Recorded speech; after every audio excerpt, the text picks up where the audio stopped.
War degdeg ah oo hadda ka soo baxay Iiraan ayaa tilmaamaya in hoos loo dhaadhiciyay ra'iisul wasaaraha Israa'iil Benjamin Netanyahu.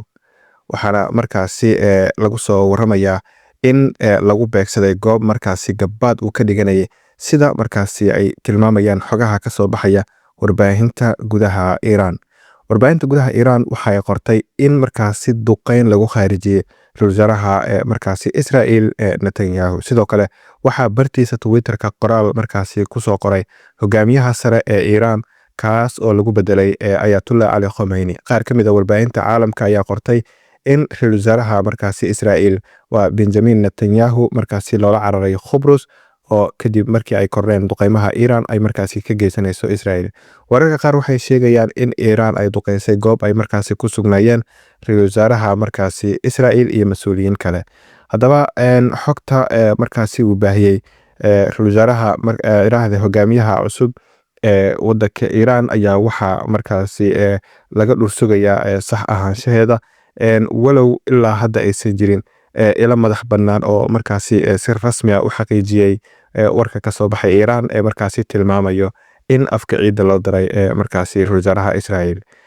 Dhinaca kale, Iiraan ayaa markaasi waxaa lagu soo waramayaa in ay duqeymo markaasi baaxad leh ay ka wado qaybo markaasi ka mid ah waddanka Ciraaq, oo markaasi ay beegsatay xarumo ay markaasi halka ay ku lahaayeen markaasi Mareykanka. Sarkaal Mareykana ayaa Al Jazeera u sheegay in 3 askari oo Mareykana lagu dilay weerar ay Iiraan markaasi ka fulisay dhinaca kale dalka Kuwait.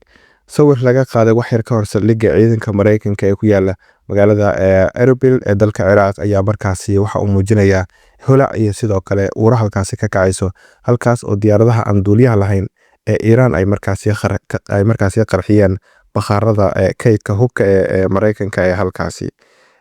Sidoo kale xogaha aan helayno markaasi waxa ay tilmaamayaan in Iiraan ay weli si adag markaasi u weerartay saldhigyo ciidanka Mareykanka oo ku yaalo qaybo badan oo ka mid ah wadamada Khaliijka. Waxaana markaasi Israa'iil ay sheegtay in aysan howlgalkan joojin doonin ilaa ay si rasmi ah markaasi uga aargudanayso oo cadowgeeda ay meel saarayso. Sacuudiga sidoo kale waxa uu ku baaqay wada hadal.